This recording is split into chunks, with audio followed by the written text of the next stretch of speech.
Hello everyone, welcome to IGC. So here we will be discussing about Gate Instrumentation Engineering online coaching by IGC.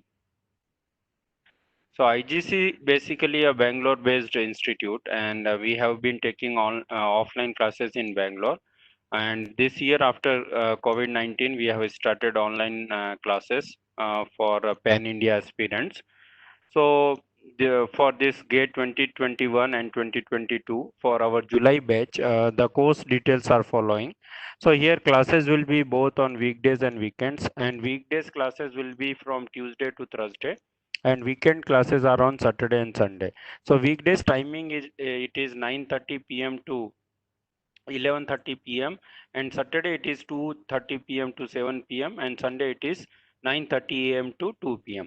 We will be teaching in this 6-month duration 450 hours, and we will be completing all subjects like basic EC subject, core instrumentation subject, engineering mathematics and aptitude. Classes are live interactive classes, and in between any class you can ask doubt either by audio or by chat. We will be completing syllabus for all subjects, either it is a core subject or non-core. And apart from classes, we also provide study material in e-form. Topic-wise assignments will be also available in e-form. And there are weekly online exams. After whatever topic we teach, there is an exam, and which is also on gate pattern. So I will also give you guys, some sample of those in this session. The fee for this gate 2021 is 25K, and for gate 2022 is a 37K. So that is like first year 25K, next year 12K, and there are some concession applicable on them. And apart from this, you guys will also get these references for like engineering, mathematics, aptitude, and for all other technical subjects. So any concern here in terms of the timing, the course detail, Manoj, for support? You can write in chat box also.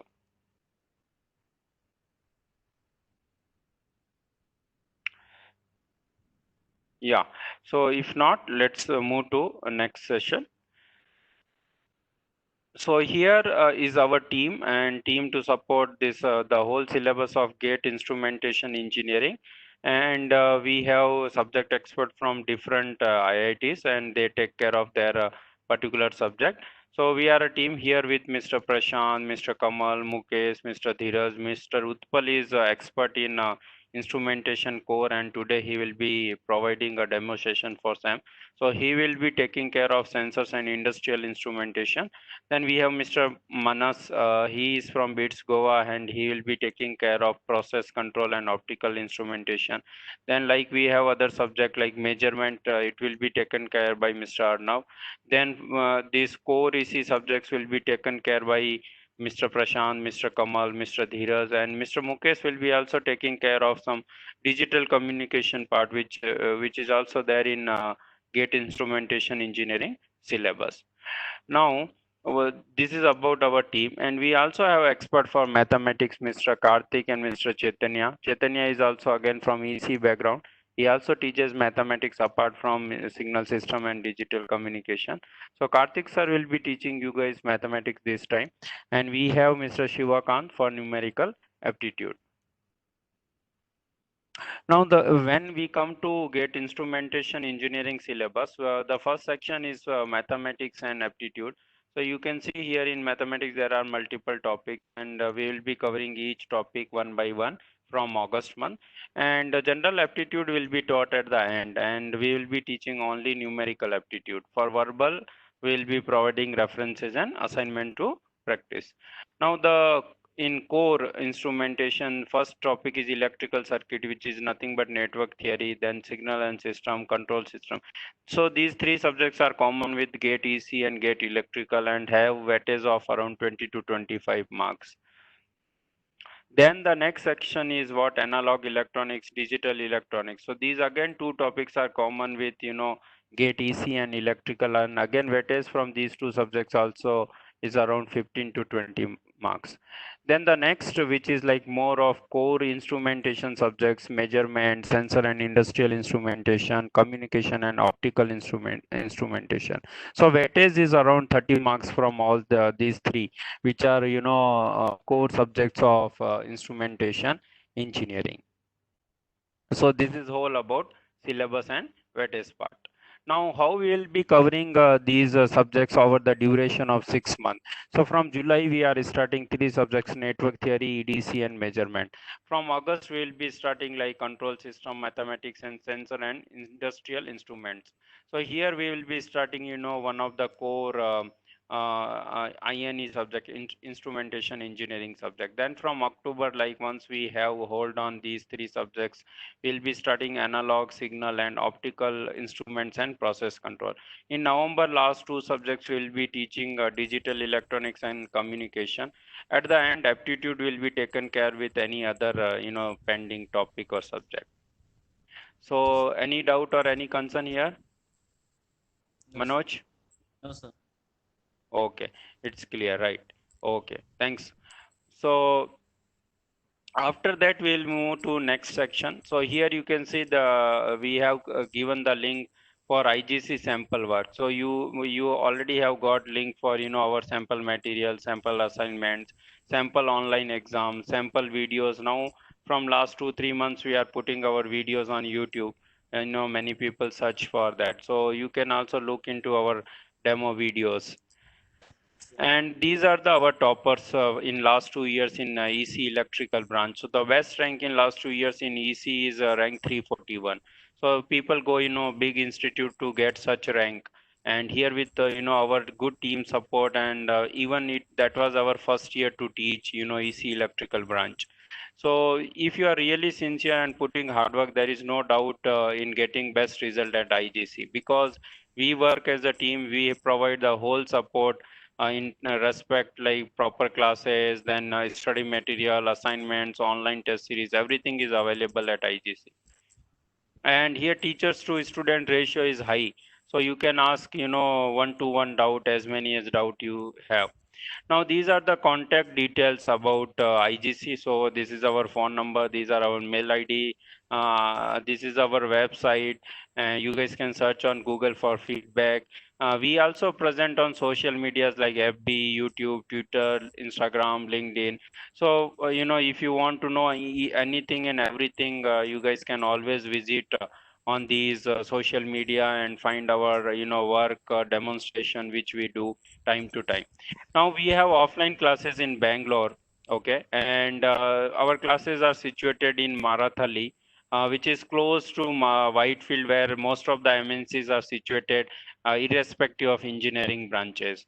So our earlier, most of the students were working professionals, and with working professional too, we can get best results. So if you are putting, your 100% effort for GATE, then there is no doubt in getting best results. So our office is situated in Panatur, which is also in close proximity of Marathali. So that's it from my side, and thank you. And before moving to technical part, I will showcase some of our work. So you can see this is IITN's GATE classes website. So here each and every detail is provided about IGC, IGC. And if you want to know anything, you can visit our website, including, the kind of course we provide, our sample work, our achievements, fee structure, faculty details, our students' feedback, some of the blog and previous year's paper. So everything is provided in the proper way. And the more than that is like every week's schedule is there on website. So you can see the schedule on GATE class schedule page, and this is the schedule for batch 3, which is our July batch, and going to start day after tomorrow on July 12th. So you can see for instrumentation engineering, we have one class on Sunday, and it is for network theory, and it is between 12 p.m. to 2 p.m. And the sir is from IIT Bombay. All the details is always provided. So we provide utmost, transparency on what we do. And here there is no concept of marathon classes. The classes will be of each of 2 hour session, because in online classes has to be more effective and you cannot sit for hours. So the classes will be taken 5 days in a week, and 4 hours on Saturday, 4 hours on Sunday, and 3 days on weekdays, 2 hours each in night. Considering this screen timing and the online concept, and we are teaching first time online, and but we have been teaching successfully from last April month to our February joinee or our May joinee.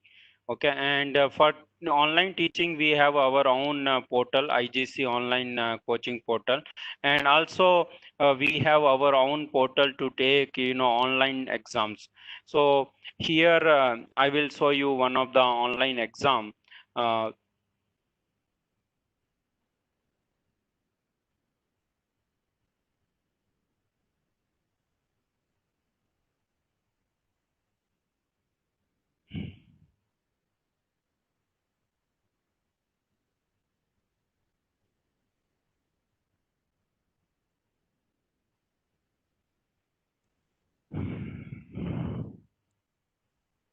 So exam will be for every subject and every topic, and I will be opening one of the exam for instrumentation. Uh, yeah, so you can see this exam, which is just for 30 minutes, and there are 10 questions. So if you attempt this exam, uh, I think I have reached a maximum number of attempt. So that also I can modify if anyone want to attend, more number of time.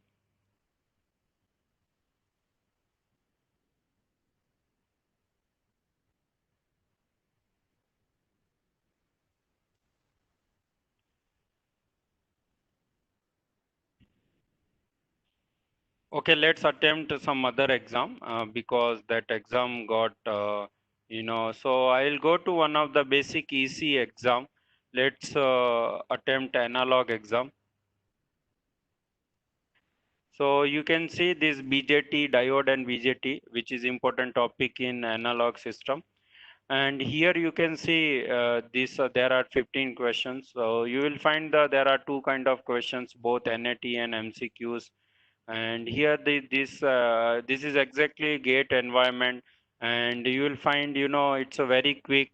You can see here the time is flying. You can see here the virtual calculator, and you can use while writing exam, because in gate exam they don't allow scientific calculator. So whatever required, we provide for any engineering branch, which we provide support. Now suppose this I select and I submit, it will create the result immediately. There you will able to see multiple information. So I got some 2 marks. You can see here. This is what my rank, because it's still analog. We haven't taught, so it's not attempted by any students. So here the like time I have spent in exam, when I have attended, what percentage, percentile. You can see what is your rank, and below that some more information will be visible. Just a moment, let it load.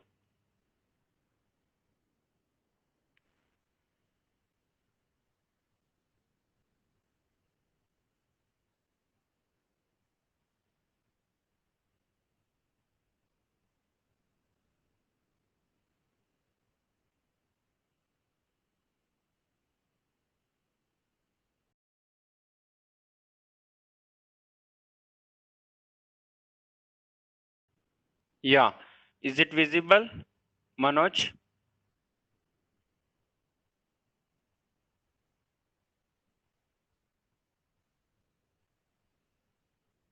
Yeah, so you can see here. Can you zoom it, sir? Yeah, I can hear.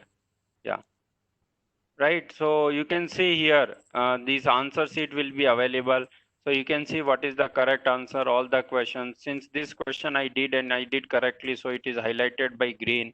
And then which all questions I have not attempted, it is with white. If I do anything wrong, it will be highlighted by with the red. So this is how our online exams, and it is on exactly gate pattern, and all the details are provided. So this is about our online, exam support. Now, apart from that, also we provide study material. We also provide assignment. So I'll just share you some of the sample. So here you can see if I take any basic EC, this basic EC study material. So let's take about EDC. So EDC is the basics of your analog system. So if you go through here, this you can find the study material in this form. So we provide our study material in E form, and then you will also get assignments for self practice. So I will share you the sample assignments, so you. Okay, sir. So this is one of the assignment for core instrumentation subject. So you can see it's for sensor and industrial instrumentation, and it is assignment for strain gauge. So these are the questions which with multiple difficulty level, and this is how you will be getting assignment for all the topics for all core instrumentation subjects. Yes. So I think I have done my part. I have explained most of the things which we provide. And if you have any doubt, you can ask me, Manoj. No, sir. No doubt, sir. You are not clearly audible. Can you write in chat box? Everything is okay, sir. No doubt, Clear, sir. right? Yeah. So, Right, sir. yeah. Okay. All right. Thank you. Utpal sir, you are there, right? Yeah, I am there. Yeah. So I will make you presenter. You can proceed. Okay, sir.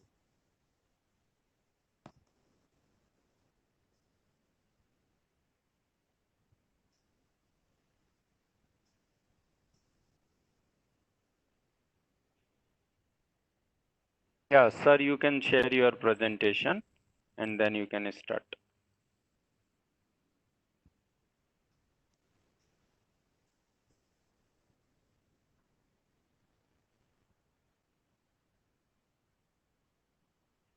Yes, sir, we can see your presentation. Sir, you can unmute yourself. Hello, I'm audible. Yeah, you are audible, sir. Okay. So, who else is there? Hello, Hey, sir. Manoj, One moment. can you hear me? So, the classes for core instrumentation, sensors and industrial instrumentation. So, the subject is the marks will be around 10 marks, 10 to 12 marks it will be. And if I leave optical instrumentation, optical will be around 8 marks. So, overall instrumentation will be around 20 marks. So, this is much more important syllabus for the core instrumentation. So, Oh, uh, yeah. mhm. So, Manoj, can you introduce yourself? Just one or two line, like which college My you name are from, is and Sir. I'm from Electronics and Instrumentation okay, in AP. We are Siddhartha College. okay. So previously you have written GATE or not? I attempted, sir. I did not take coaching. I attempted the exam. Okay, okay, okay. It's fine. It's fine. Um, okay. So, as told by Dinesh sir, that we got some good ranks. He showed some EC good rank around 300 some rank he showed, and he was talking about big institute. So I remember my college time in 2016 when I was preparing for GATE. So I was with big institute. I won't take the name, but at that time we don't have a clear coordination with the management. So here you will find very different relation with the management. Like Dinesh sir will be there for support, and he is always for the students. He will be taking the feedbacks, talking about the assignments, papers, and even at the last moment also the team is so good that we used to support the student at the last moment till the gate preparation, even after the gate post gate guidance we are having. So these are the one many benefits, like you will be able to see gradually these things in future. Okay, so let me go to the content. Okay, sir. So as you were be aware about the syllabus of the core instrumentation, So we are having some sensors like resistive, capacitive, inductive sensors, piezoelectric sensors, Hall sensors, and have you gone through the syllabus earlier?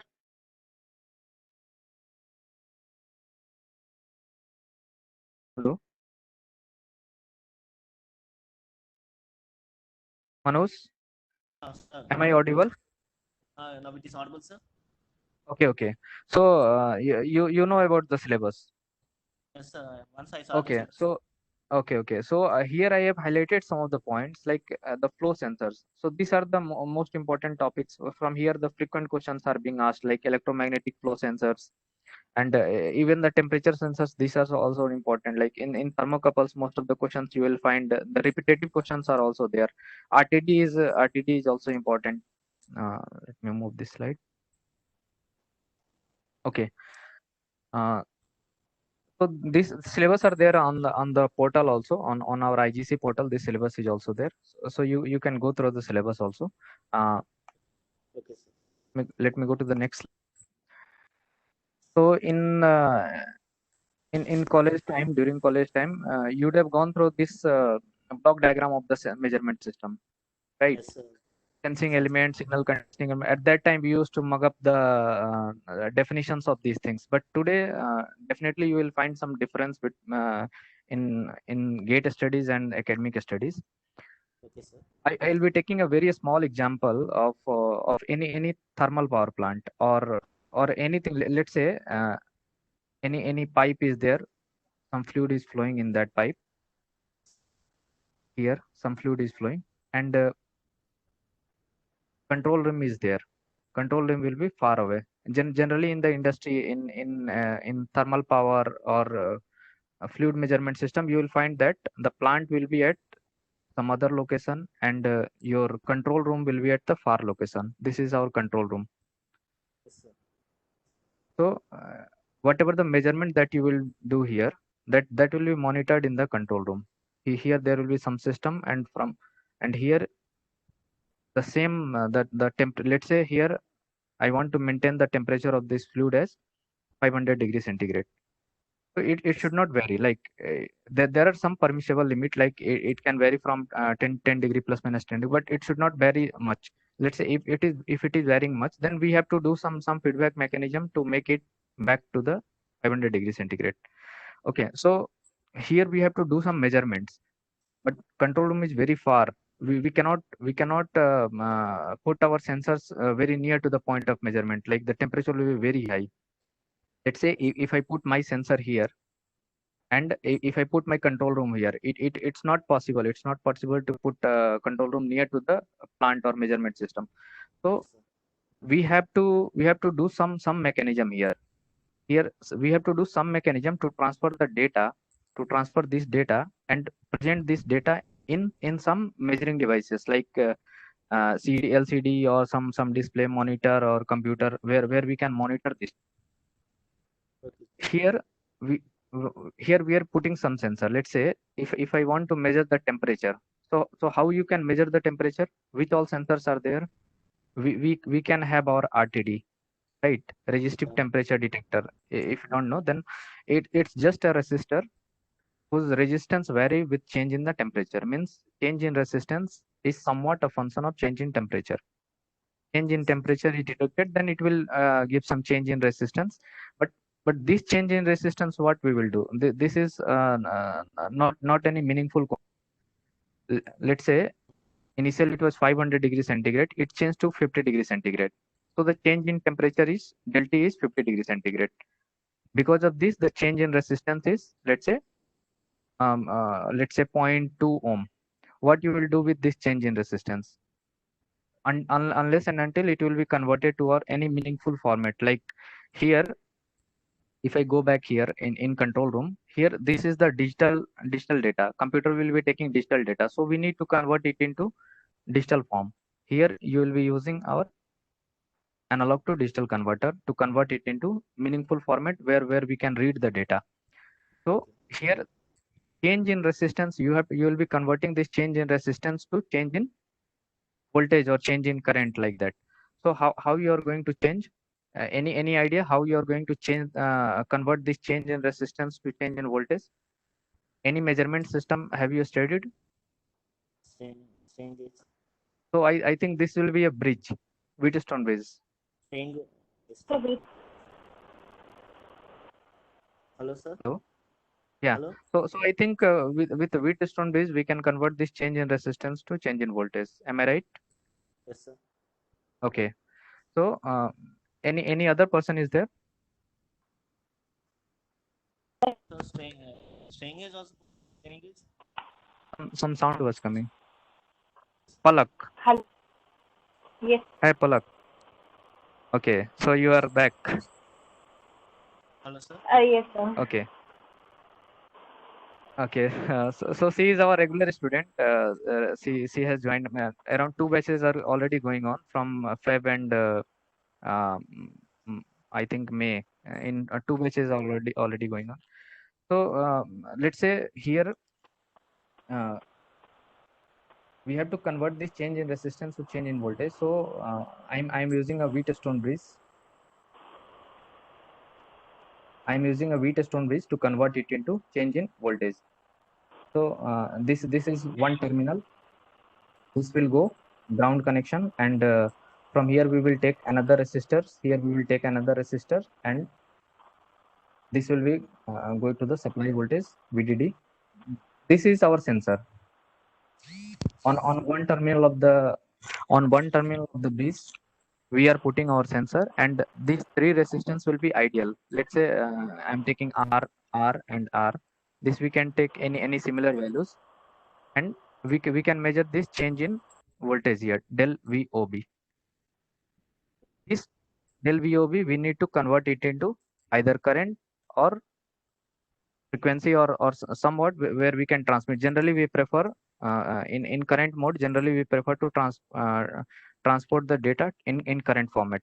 So we can amplify here also, like this bridge output voltage will be very small, so we need to amplify this. So we have to use the amplifier here to amplify this data, and after Sir. amplification. Hello? Hello. Yeah. Sir. Yeah. Question. I think I've asked it earlier. This question again. That why do we prefer current over voltage to transfer the data or information? Sorry? Do we prefer current over voltage to transfer the data?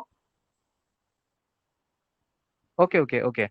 So in our session also, I already told that generally the power lines will be there, right? When we are transmitting the data, here there will be plant, and there will be control room. This will be far. So if when we are transferring the data in form of voltage, it may be corrupted by your power line that are going above. Okay. So some RC and LC will be formed here. So this output may be distorted. Distorted output will be there. So generally we transport our data in form of current. We prefer current rather than voltage. Is it clear? Okay.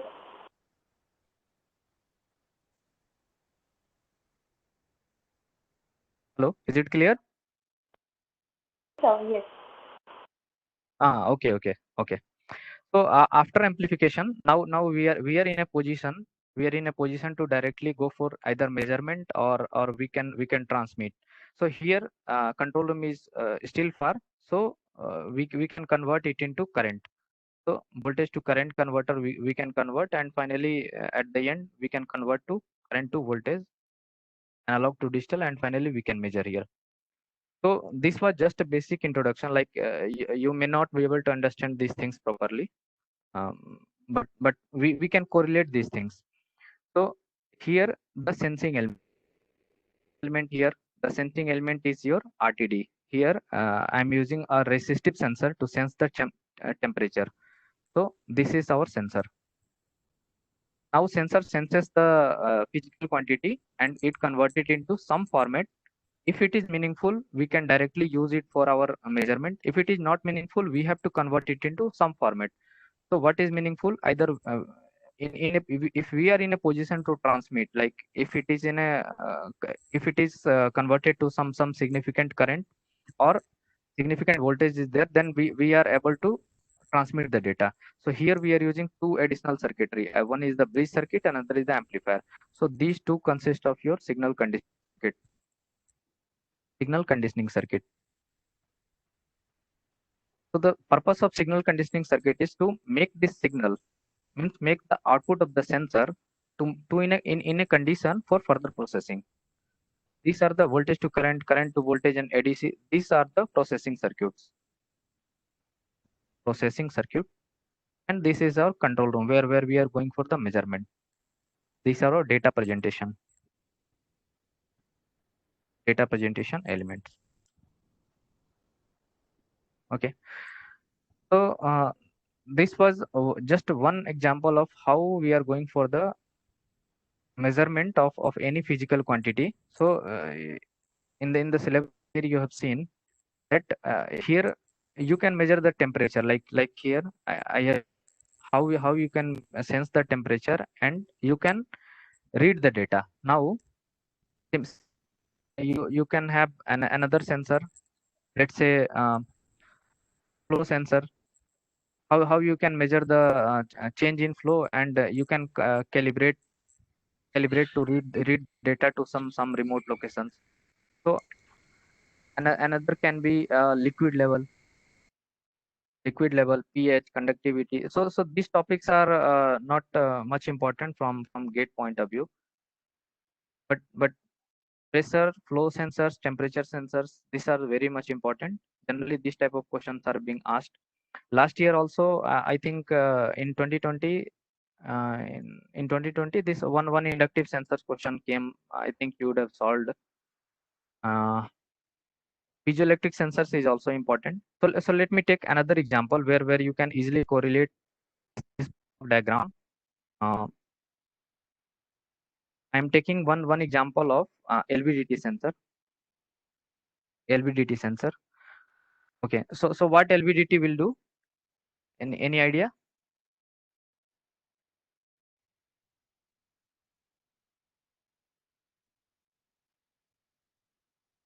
Okay. If you don't know, Basically, we measure the displacement by differential voltage circuit. Okay, yeah, that's great. Okay, so here our with LVDT we can measure the displacement, right? We can measure some displacement. So the structure of LVDT, you know, the structure of LVDT will be like, there will be one primary winding, and there will be your soft iron core, and there will be two secondary windings. These are two secondary windings, and this will be excited by your external sources. E excitation. This will be analog quantity, and there will be some frequency, and you will get output here. You will get output here, E naught of t. This will be your difference of both secondary windings, secondary induced voltages, ES1 of t minus ES2 of t. Okay, so since this is also analog quantity, so there will be a frequency of this also, f of output, f of input. So there are certain parameters that how to select this input frequency. Sorry, this will be excitation frequency, this will be input frequency, because we are going for the measurement of displacement. So the input of LVDT will be your movement of the core, how much displacement you are doing, and you will be getting your output from here. Now how you can correlate with this block diagram? So here you are seeing that your LVDT is your sensor, right? LVDT is your sensor. Is LVDT a sensor or transducer? Manoj. Hello, sir. Hello. Yeah. What, sir? LVDT is a sensor or transducer? From here, what you can say? Here, I'm thinking LVDT is used to measure the displacement, sir. No, okay. What is the difference between sensor and transducer? Sensor means it senses the object, sir. Okay. Tangents means it converts one form energy into another form. Convert one energy to another energy. Yes, sir. Okay. Any other answer? So LVDT is basically a sensor because we get the differential output that is very less. That is not that is not measurable. So Okay. to transfer it, we use some other signal conditioning thing that is an amplifier or something like that. So the entire system, then, amplifier plus a sensor will become transducer. Okay. Yeah. That's the correct answer. Okay. So Manoj, if you don't know, it's not a big problem. We can understand these things. So Yes, sir. okay. So try to understand these things very carefully. So let's say here we are getting AC output voltage, right? Here we are getting AC output voltage, and how to measure this output voltage? We can have some AC voltmeter, right? We can keep our AC voltmeter, and we can measure how much displacement is going. So if it is moving, let's say if I am taking at 0 position, if this core is moving up direction, so you will get, so this will be more positive than this. Like if I'm moving in up direction, so this will be more positive, and this will be negative, right? This will be negative. So ultimately you will get E naught of t positive. Okay. If I draw the characteristic curve, if this is the displacement, this is the output curve, then if you are moving in the positive direction, output will increase. If you are going in the negative direction, then also output will increase, right? Then if you take the mod of this at certain point of time, let's say if I'm telling that my output voltage of LVDT is some millivolt in positive. How you can say that the core is moving in positive direction or core is moving in the negative direction? Are you able to find the difference, like in which direction the core is moving? No, right? Because this AC voltmeter is phase insensitive. AC voltmeter is phase insensitive. Means it is not sensitive to the phase in which direction it is moving. Like if I'm telling that if positive 10 mm displacement happened, then some positive output voltage I got. If negative 10 mm displacement happened, then I got negative output voltage. It's fine. We can say Okay. that the core is moving in positive direction, core is moving in negative direction. But here, if you see the characteristics of this AC voltmeter, you will find that if I take the magnitude, then you will find that at certain if I tell that this is the output voltage, you won't be able to discriminate whether it is moving in positive direction or whether it is moving in negative direction. So this is one inherent problem with our AC voltmeter. So from here, our measurement is not accurate. We are not able to get the exact data that we wanted. So what we have to do now means this signal, means this data whatever we are getting, it's not in a condition for processing. So if if the signal is not in a condition for processing, then what? Then we have to do some signal conditioning circuit, right? So Okay. for signal conditioning circuit, what you have to do?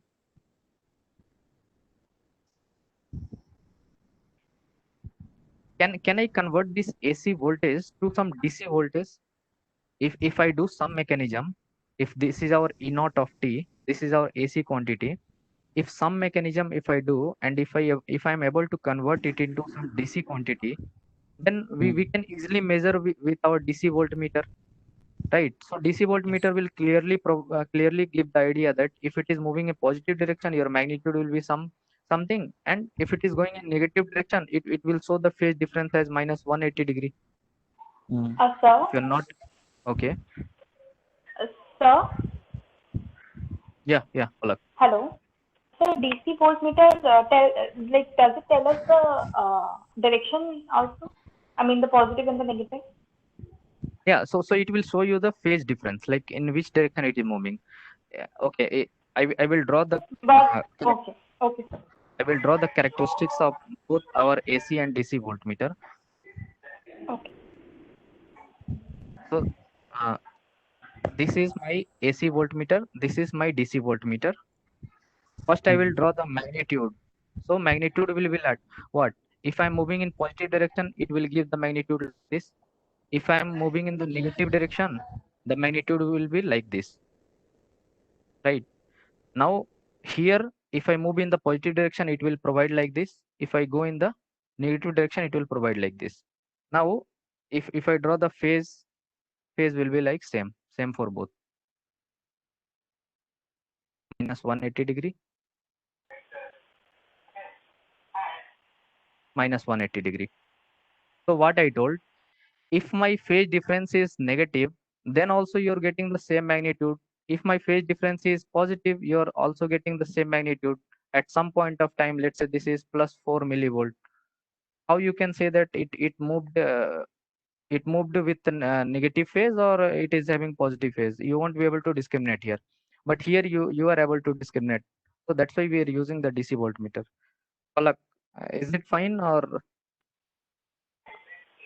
Yes, sir, the only confusion that I face is when we studied networks, huh, there we had voltmeters and we considered that the voltmeters only shows us the amplitude, I mean the magnitude.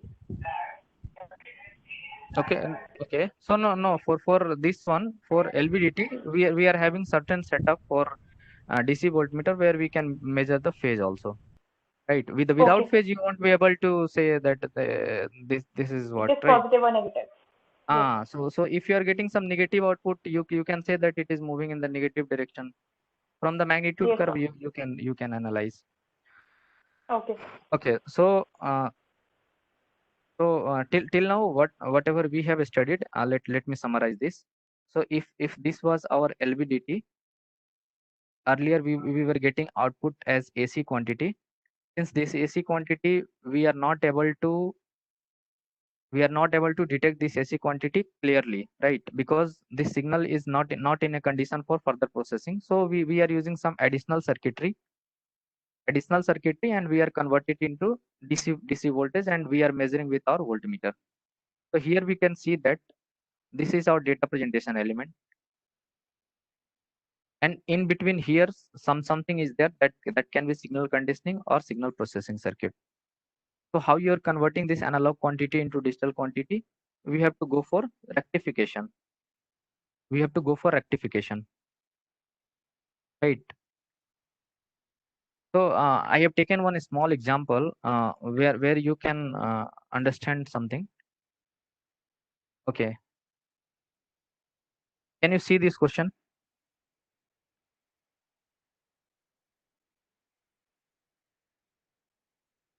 Are you able to see this question?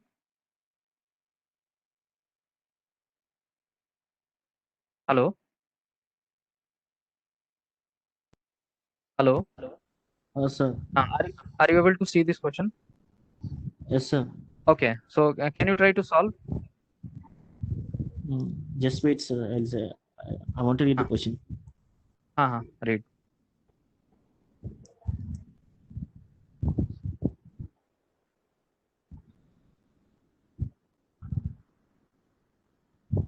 I just want you to understand the concept.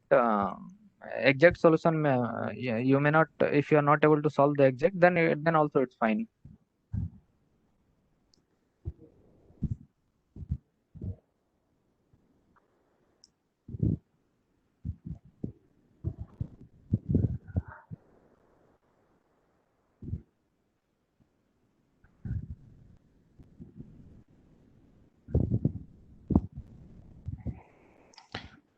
Palak, are you there?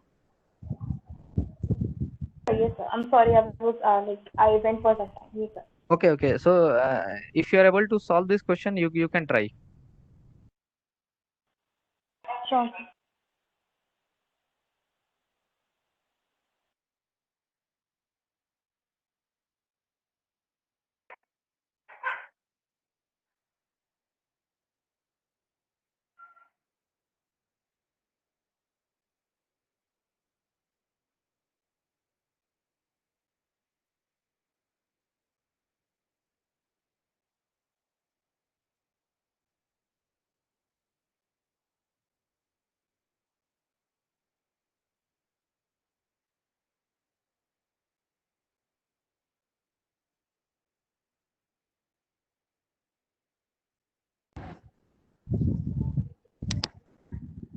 Sir, 10, sir.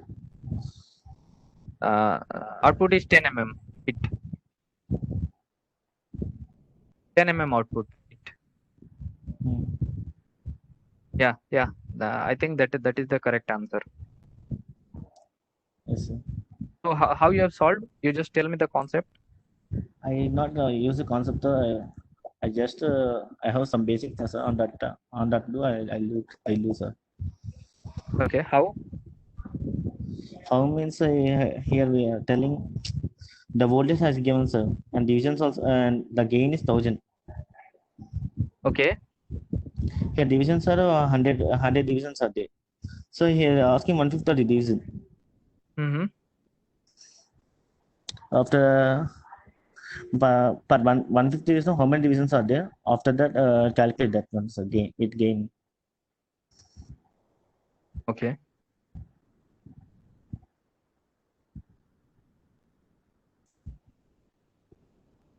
Okay. So Palak, you need time or shall I proceed? So can we discuss this question? Yeah. Sure. We will discuss this question.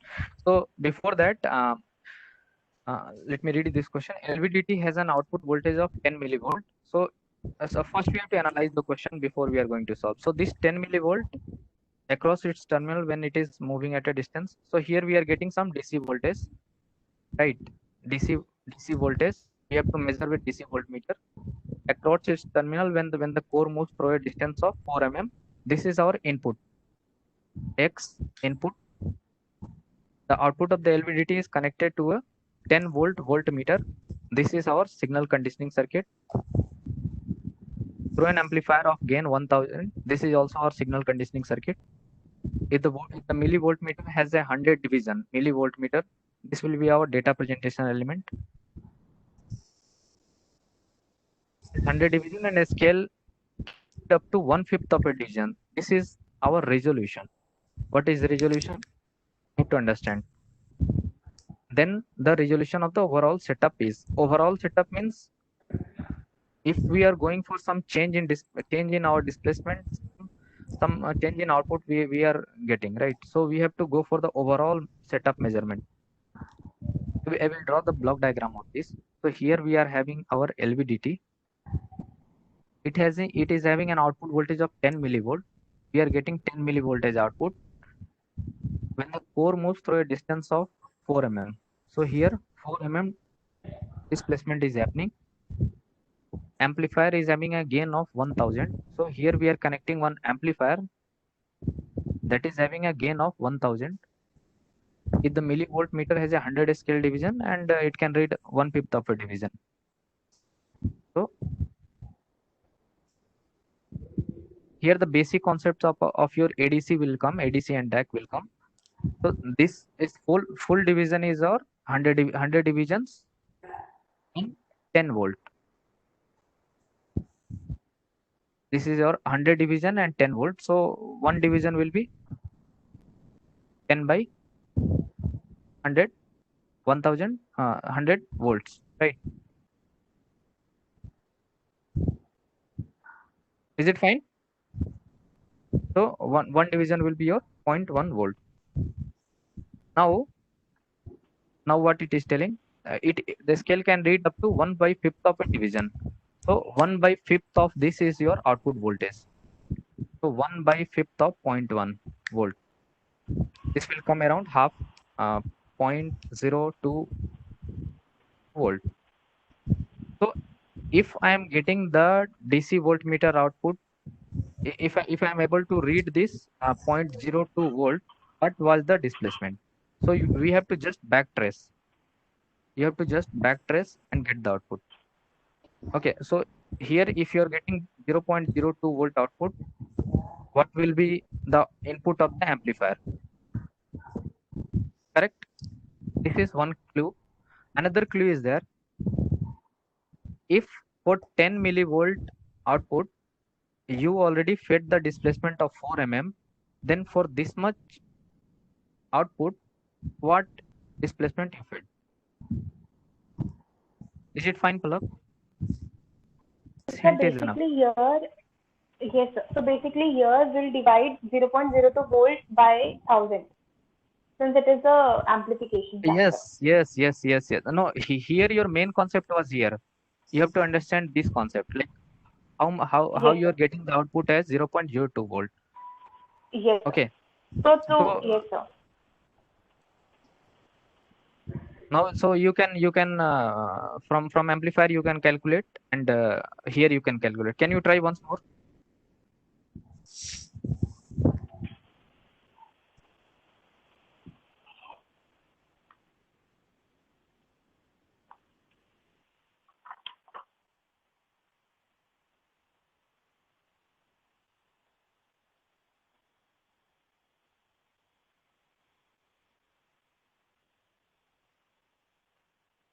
This is or V naught.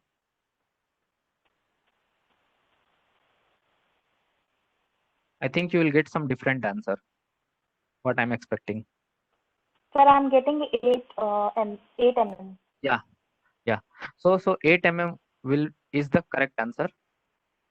Manoj, I think you did some calculation mistake. Whether you were getting this 0.02 volt at the output of the amplifier.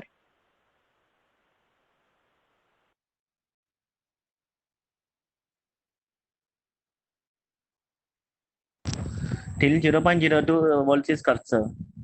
Okay, so here you did, I think, some mistake. Yes, sir. Okay. So these small mistakes, you have to like take care of these things.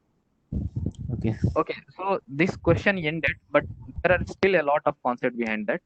So one concept here we can see that directly we are getting 10 millivolt output here, right? So you have to understand. You have to open this circuit also and understand how you are going for the signal, how the signal conditioning and processing circuit are designed, and how you are getting the DC voltage. Okay.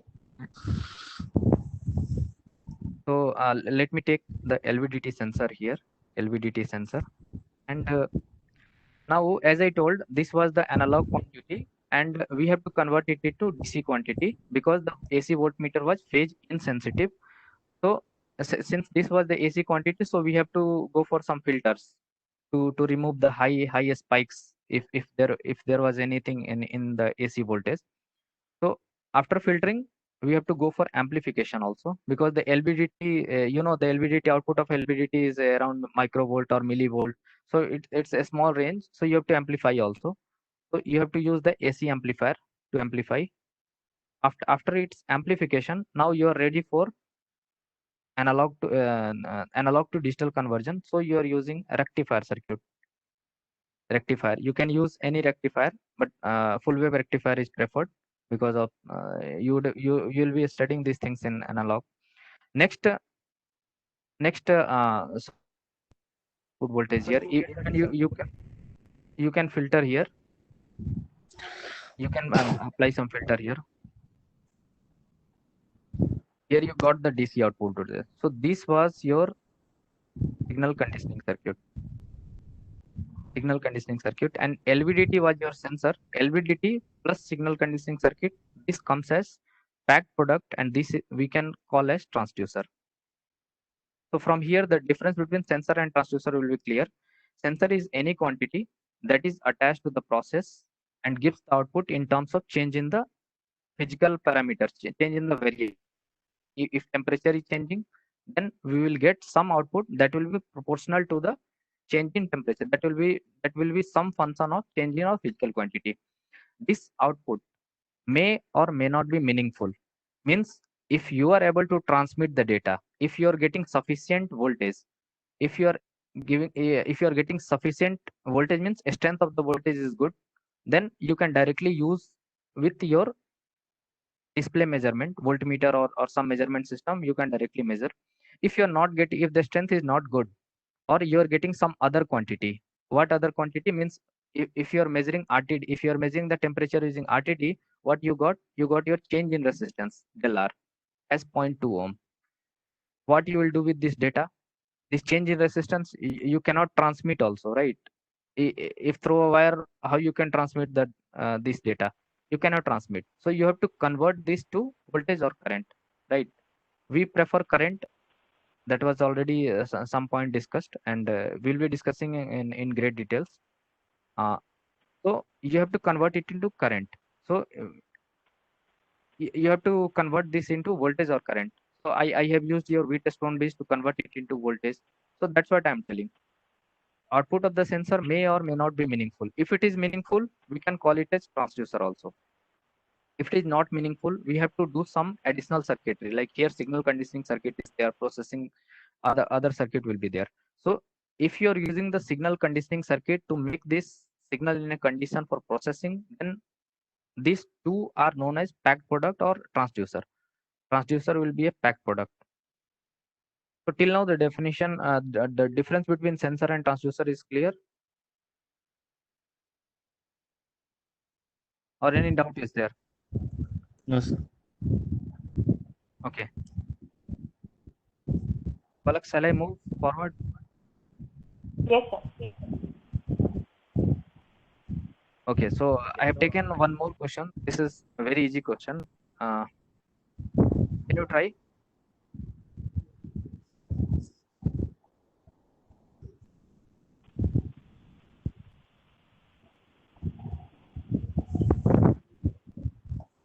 I will give 1 minute. You can try.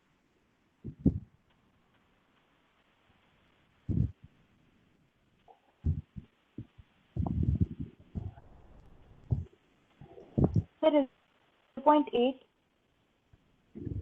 Okay, 0.8 volt. Same, sir. 0.8 only. 0.8 volt. millivolt. Okay. Okay, 0.8 millivolt. Right. 0.8 millivolt. Okay, so you have seen the data directly here, 40 Yes. degree, and you are telling at 0.8 volt. Is it correct?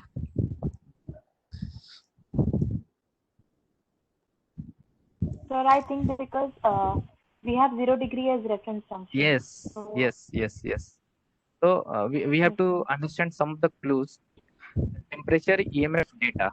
Temperature EMF data means what? What this thermocouple is doing. Thermocouple will sense change in temperature and it will provide EMF, change in voltage, right?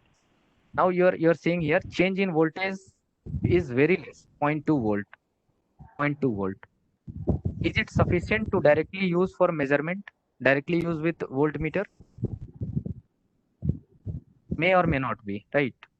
If the voltmeter is if the resolution is good, then it's fine. But most of the cases we have to amplify here, right? We have to amplify here. Sir, I have one question here. Okay. Sir, in case in the question, if in the question it was written that the thermocouple with 30 degrees Celsius as reference junction, in that case, our answer would have been 0.2, right? This is 30 degree. No, sir. The reference junction is 30 degrees. This is 30 degree. Yes, Then it will be 40, 30, 0.8 minus 0.6. Yeah, it will be 0.2 volt, 0.2 millivolt. Yeah, that is the correct answer. And sir, Okay, sensitivity is not given. Sensitivity. Huh? Sensitivity. That's why. Yeah. So many concepts are there. Like you told that if the reference junction is 30 degree, then you can easily find, right? E naught of T is sensitivity, and you can find the difference here. Sensitivity of 40 minus 0, and next 30 minus 0. Yes, sir. This is providing you output as 0.8 volt. Oh, yes, sir. Okay, you're multiplying and you're getting as output as 0.8 volt. Here you're getting as 0.6 volt. 0.6. And you are Manoj, are you able to understand? Yes, sir. Okay, now I will twist this. I will ask Palak this question. Now let's say this is 15 degree. Now tell.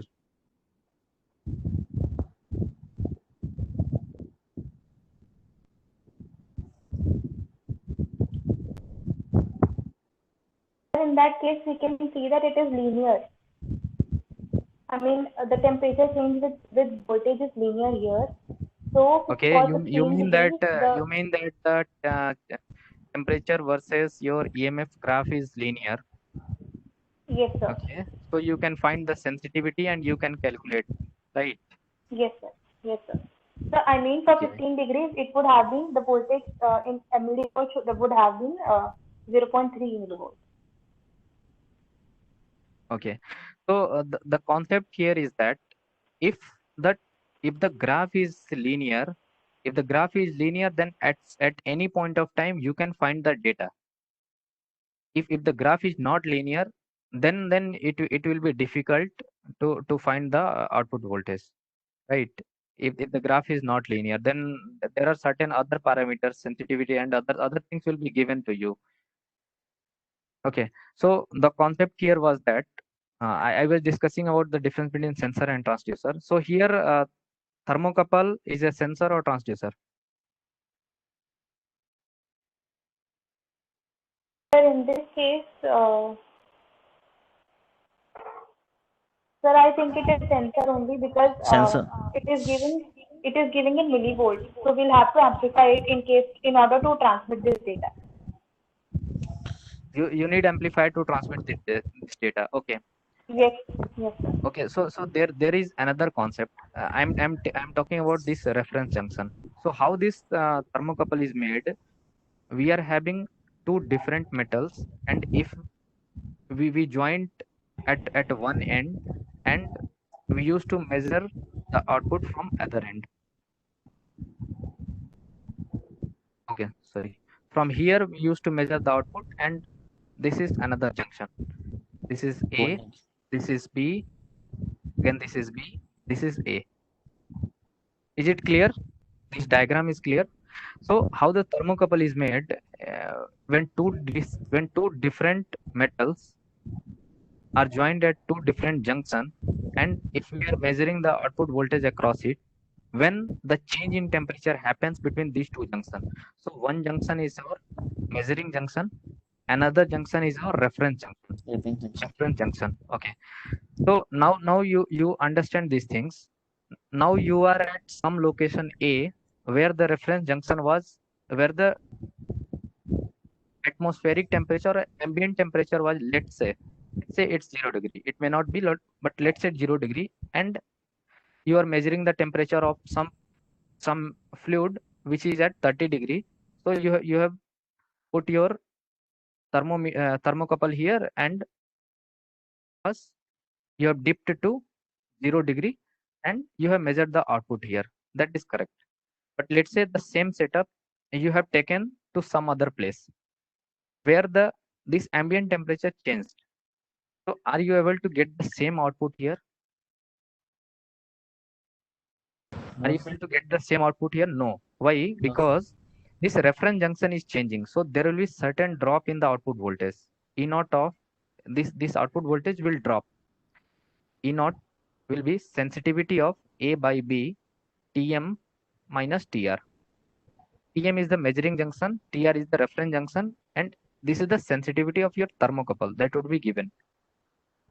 So if it is 0 degree, we can measure any amount, any change in the voltage, change in the temperature depending on your thermocouple characteristics. But if it is varying, then there will be certain error that we call as non-linear, non-ideal thing or non-linear error. So this we have to ignore. So how you are going to ignore these things? So there is one concept called reference junction compensation. Reference junction compensation. I will tell you a very basic way how you can understand this reference junction compensation. So let's say the measuring junction was 20 degree. Measuring junction was at 20 degree centigrade and reference junction was earlier at 0 degree centigrade. Now this changed to 5 degree centigrade. So what you will do? You have to make it back to 0 degree centigrade to get your exact or error free output. So can you dip some ice? Can you dip some ice here and you can get it at 0 degree centigrade? Is it feasible? Oh, sir. Yes, yes, that is feasible. But there are many thermocouples and many measurements should be going, like in any thermal power plant, where you can see when we are measuring this change in temperature, then there will not be one thermocouple. There will be hundred of thermocouples, thousand of thermocouples.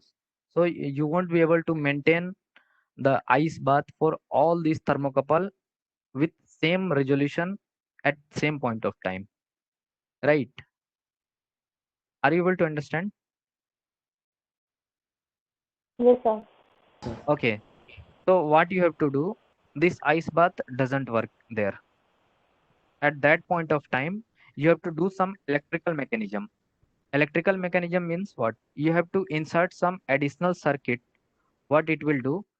It will sense the change in the reference junction. Earlier, if it was 0 degree centigrade, if it is if it changed to 5 degree centigrade, means there are five degree change change in the reference junction happened. This we have to ignore. Means, so what?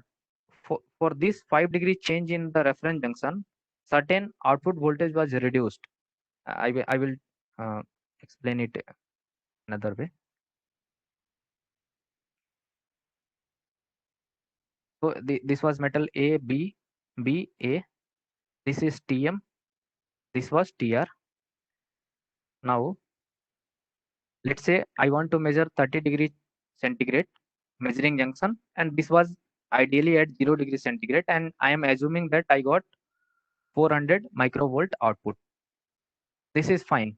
But now, if the reference junction changed, from 0 degree to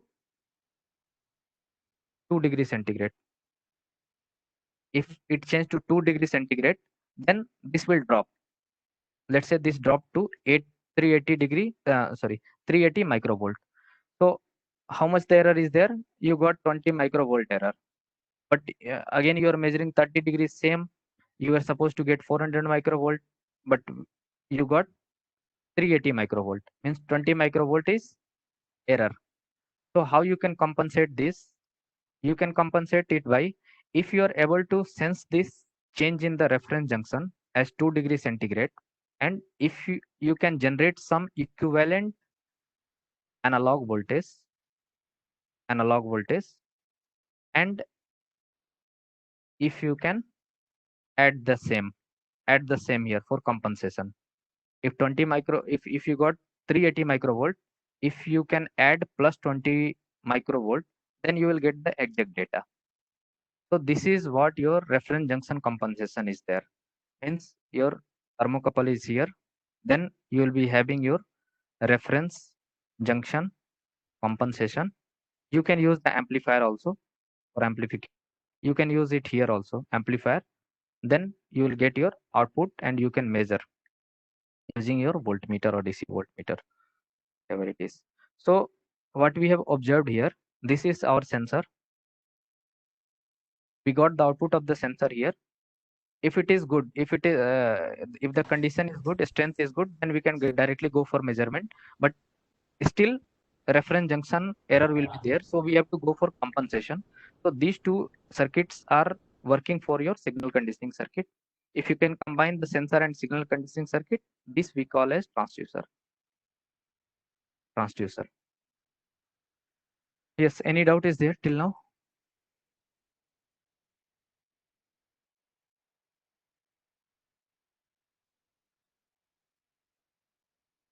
So, sir, one doubt I have, that is like how, in the previous question, we had some linear characteristics of thermocouple. Linear characteristic of thermo, yeah, that is correct. So, but practically we do not have thermocouple, like we have exponential characteristics of thermocouple. It is non-linear, basically a square. I don't remember exactly, but it is not linear. Like how come it is linear in that question? No, in that question it is linear. Yes, it is some cases it's linear, but you cannot say that all the thermocouples are giving non-linear output. Like if you have seen the previous year questions also, get previous year questions, and then you will find that the characteristic curves are linear, right? So that are designed for practical purposes. So yeah, so at some cases that non-linearity is there. Yeah. Okay, sir. Okay, sir. So the answer is 0.8 millivolts only. Yeah, for this one, this was the easy question as 0.8 millivolt. Okay. Any more doubt Okay, is sir. there in thermocouple? No, sir. Okay, Manoj. Manoj, yeah. No, sir. Okay, so I think we have studied LVDT one concept, RTD one concept, and then thermocouple another concept. Now you solve this question. We'll give you I think 2 minutes is sufficient.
Okay, so are you able to proceed?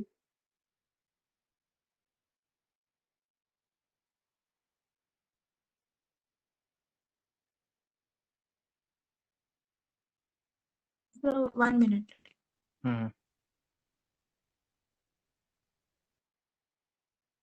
Understanding the concept is much more important than getting the output.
Yeah, Manoj and Palak.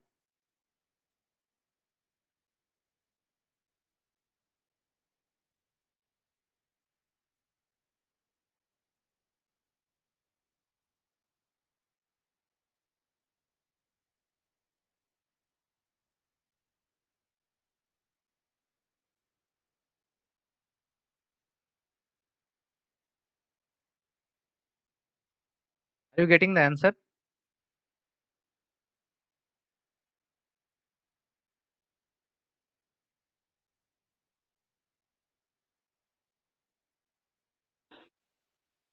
Sir, I don't remember the formula for the gauge factor and all. So Okay, there so I think gauge factor is change in del R by R by del L by L. Change in resistance upon original divided by elongation. okay, sir. Mouse, where you are?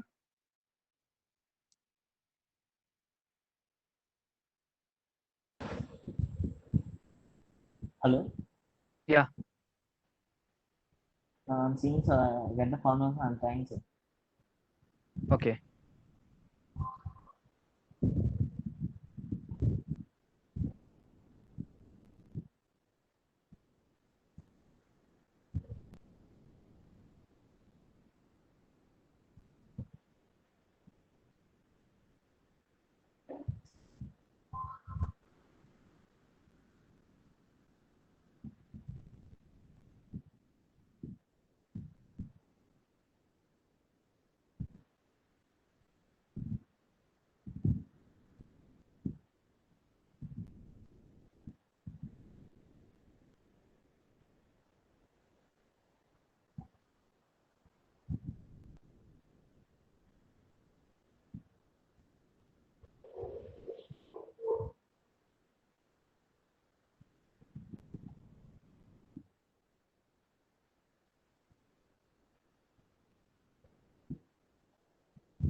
I think time is enough.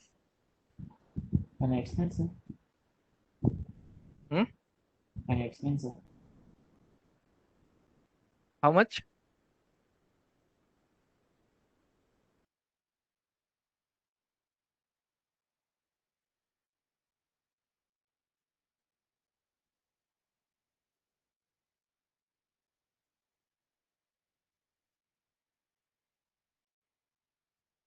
Sir. Ah. Sir, if we are given like I've calculated del R, like Okay. I have calculated change in resistance. Okay. Okay. So I will move forward. Yes, sir. So the question was a strain gauge having a nominal resistance of 600. What is the nominal resistance? The nominal resistance will be in initial position where it is not exposed to any physical parameter sensing. Any means it's not working in the sensing mode. Not exposed to any sensing. So strain gauge, let's say if it is a strain gauge is nothing but your resistor. So the nominal resistance is 600 ohms. Okay. So and gauge factor is 2.5.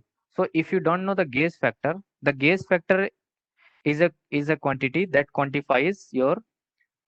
Okay, I will tell you strain gauge as like 1 or 2 points about the strain gauge. It's a sensor. It's a sensor where if you put some strain, if you put some force here, then there will be some change in the length or you can understand these things. If a wire is there, if you are stretching this wire, then what happen? The diameter will reduce and length will increase. So some certain change in the length will be detected. Original length was L, change in the length is del L. So you can calculate the gauge factor as change in resistance divided by original resistance and divide by then change in length divided by original length. How you can calculate the resistance of a wire? R equal to rho L by A. Fine? Is it fine? Yeah, I think I can proceed. Okay. So the nominal resistance was 600 ohms and gauge factor of 2.5. The strain gauge is connected to DC bridge. DC bridge here, it is using for signal conditioning circuit with other resistance of 600 ohms. So here you are using a DC bridge.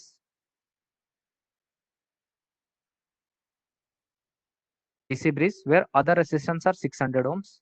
600 ohms, 600 ohms, 600 ohms, and you are getting the output from here. Connected a 4-volt supply. You got the output from here. Then if the strain is subjected to 100 micron meter upon meter, hence here you are putting the strain of 100 micron meter per meter, then what will be your bridge output voltage? If initial it was 600 degrees centigrade, with this strain, how much change in resistance is happening? You know, the Wheatstone bridge senses the change in resistance, right? So if initially it was 600 degrees 600 ohms, it will change to some let's say how much it is changing.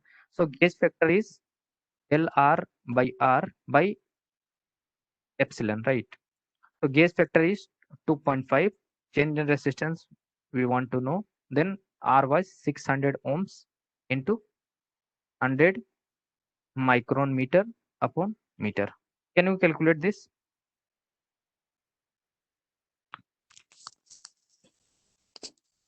Sir, it is coming out to be 0.15. 0.15 ohms, right? Okay, so here you can understand the output of the strain gauge is 0.15 ohm. That's why I'm calling this as sensor. This will be right. You cannot transmit this data before unless it is in a condition for processing. You have to convert it into voltage or current, meaningful voltage or current before it goes to for the processing. So you have to provide some circuit here. So what it is circuit? Change in resistance, you have to convert it into either voltage or current. So how you are going to convert? You are using Wheatstone base. So output of the Wheatstone base is how much? Next you can calculate here. How you are going to calculate the output of the Wheatstone base? VOB will be 5. Then this resistance divided by just a divider. Do you know these things? Yeah. Okay, so calculate 600 divided by 600 plus 0.5, 600.55 minus 600 divided by 600 plus 600. This will be your output. This comes out certain millivolt. Can you calculate? Sir, why are we 5? No, this is your no, this will be 4. Sorry, Yes, is it sir. fine? Yes, sir. Yes, sir. Yeah. I thought it a 5-volt battery. So 4 600 into 1.5 minus 0.5.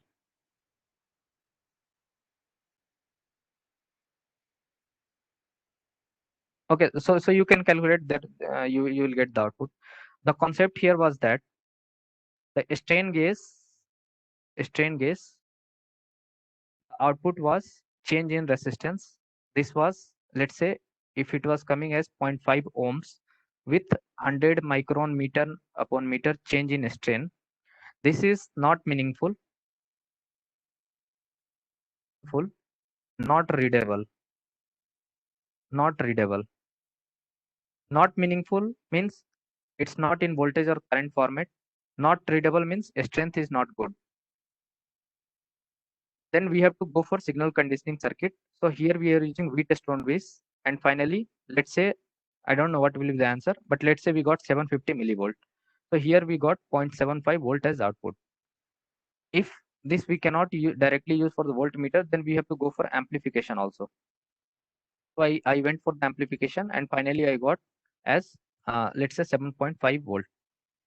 Then I can directly measure with some measurement system or DC voltmeter. We can measure the data. So here what we analyzed, that this was our sensor. It changes the physical quantity and provided some output. This output was not meaningful, not readable. So we have to go for signal conditioning circuit.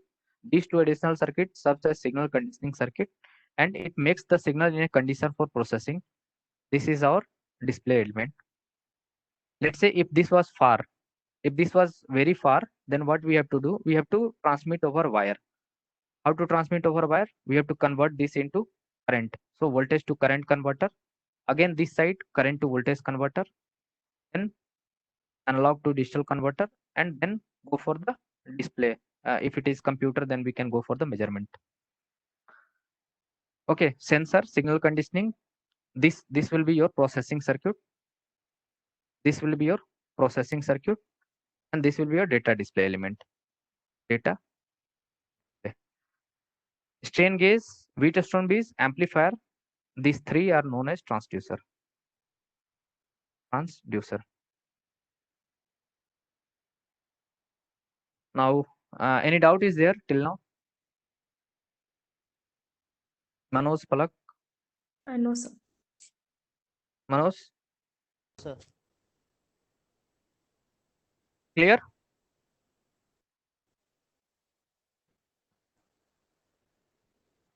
Hello. Hello.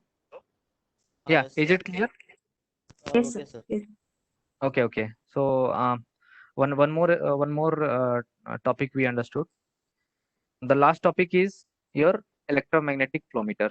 Can you try this question? So if you don't know the formula, I will tell. This is the formula. Output voltage is your flux density, length of the conductor, and this will be your velocity of the fluid. Again, we are not here to solve this, solve all the numerical. We are here to understand the concept. Now, at the end of this session, you should be able to understand the difference between what is sensor, what is transducer, why we are using signal conditioning circuit, how we can transmit the long wires, where the plant is at one location and control room is at other location, what all sensors are there, what all transducers are there. Okay.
You got the answer?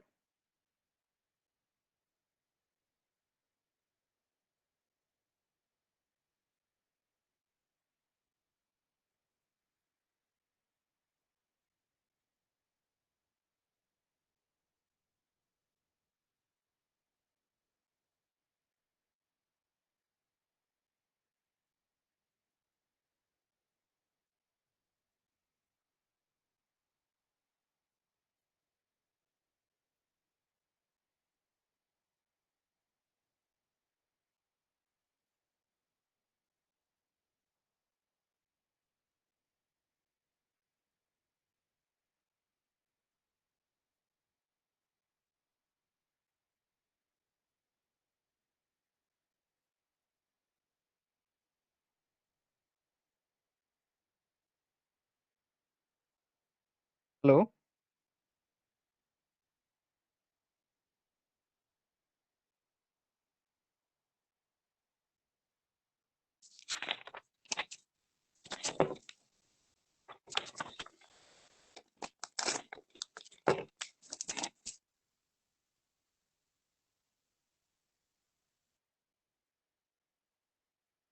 Yeah. So tell what is the answer?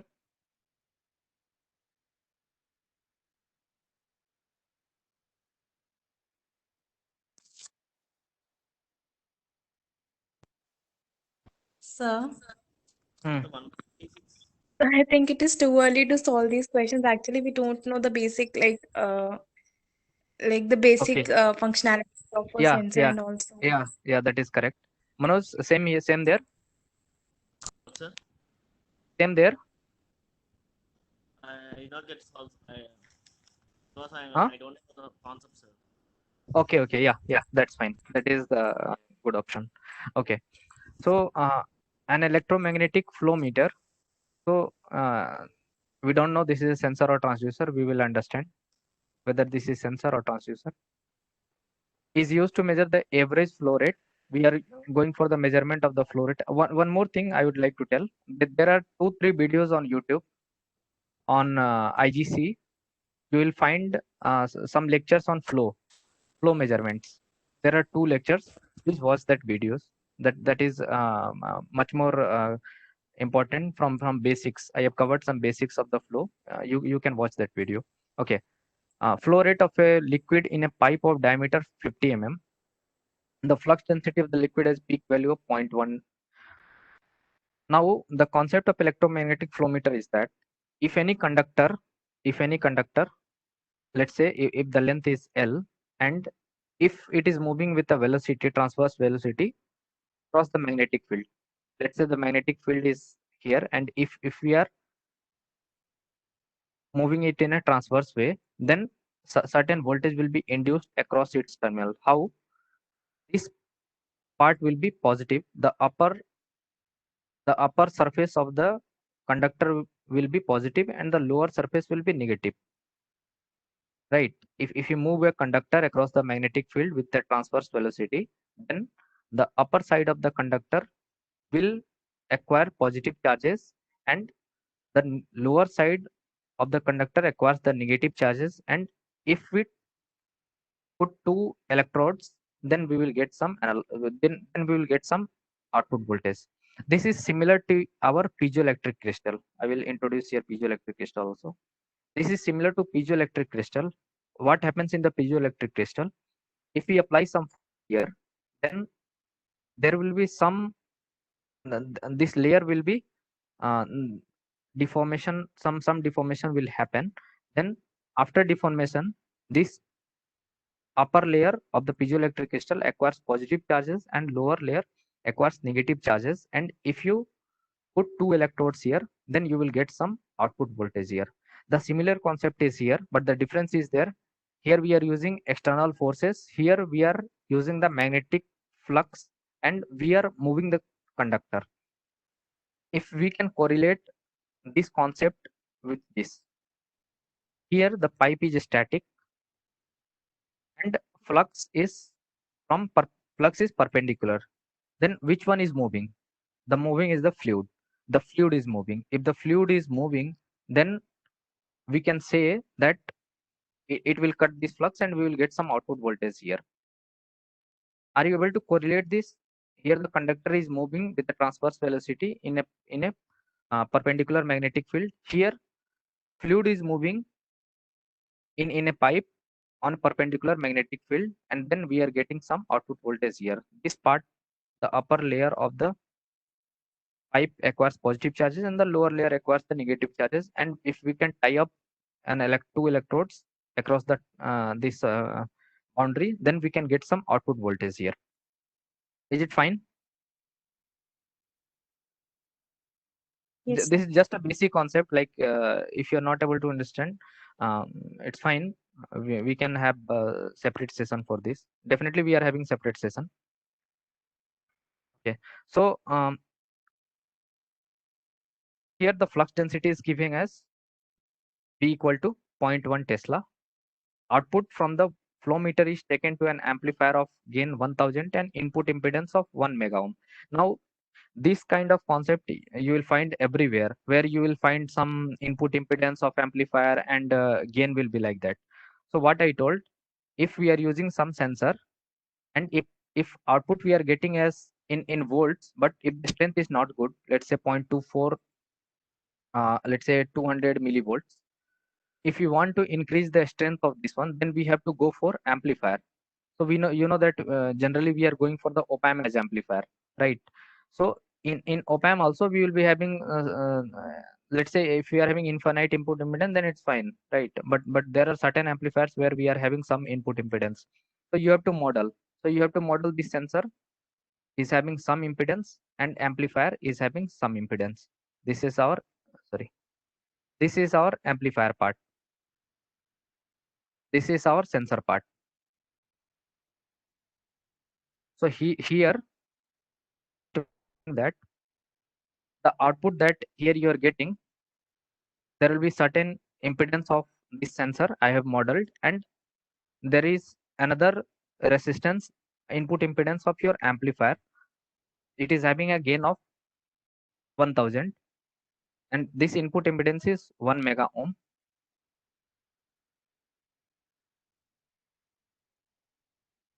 This you remember, op-amp output AOL into VID means whatever the output you will get, you will amplify this. This was your sensor. Now you are using one amplifier, op-amp. Let's say here we are getting output. I will open this op-amp. This is our sensor. This is our input impedance. Here you will get AOL, open loop gain, into VID. ID means the difference of these voltages, VID, differential output. Here you will get your output voltage V0. Now amplifier gain was, sorry, where it went, don't know. Okay, so amplifier gain was 100, 1000. This was 1000 AOL. I will solve here only. Amplifier gain was, AOL was 1000, and input impedance is 1 mega ohm. This is our 1 mega ohm, and the electrodes is 200 kilo ohm. This is our 200 kilo ohm. Now I think you can solve this question now. 200 kilo ohms. This is 1 mega ohm. Here the gain is 1000 into VID. Here you will get output voltage. Here this is your sensor. So output of the sensor is E naught is equal to BLV. So 0.1 into, what was the length? 50 mm. That was the diameter. We considered it as length. And how much this one velocity was there? You tell, otherwise. Sir, how can we consider diameter as how, sir? Okay. So how can we consider diameter as length that Yeah. like Yes. That concept is there. Like what I told, if you move a conductor in a magnetic field with a transverse velocity V, then we will get some output voltage as V0. Similar concept here, if we can apply it to a pipe. So here, what is moving? Here your fluid is moving, but fluid is Yes, moving sir. where? Fluid is moving in the diameter only, right? So we consider this diameter. Length, diameter. This velocity will be fluid velocity. This will be the velocity of conductor. This will be velocity of the fluid. You have to Shouldn't it correlate be these things. So shouldn't it be the length of the pipe in which the fluid is flowing? No. This length, we do not consider the length of the pipe. Okay. Okay, We you consider can understand. Yes. So this pipe is not moving, right? Yes and no. Just you correlate the concept. If conductor sir. is moving in perpendicular magnetic field, then you are getting output voltage. If you are putting some static pipe, then even if the perpendicular magnetic field is there, you won't get the output, right? Yes, sir. Because it's not cutting the magnetic field. So here your fluid is moving. So fluid is cutting the magnetic field and you are getting the output. Manoj, are you able to understand?